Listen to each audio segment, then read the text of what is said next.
Hello everyone, welcome to the HardReset channel, and today I'm going to show you how to change the automatic synchronization time on the KOBO Clara Colour eReader.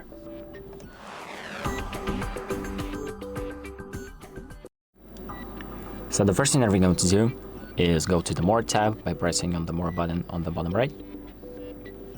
Then we're going to go to Settings, and then we're going to go to Syncing and Updates, and down here under Automatic Sync you'll have Sync Time and the Night Lake tab. So we're going to press on the Night button, or whatever button you have right here with the arrow, and just change it to whatever option is the most comfortable for you. So Night, it means that it will synchronize your e-reader with the cloud at night.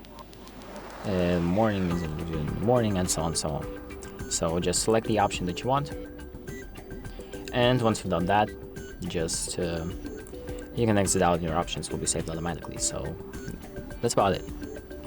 Thank you for watching. I hope this video helps you, and make sure to like and subscribe.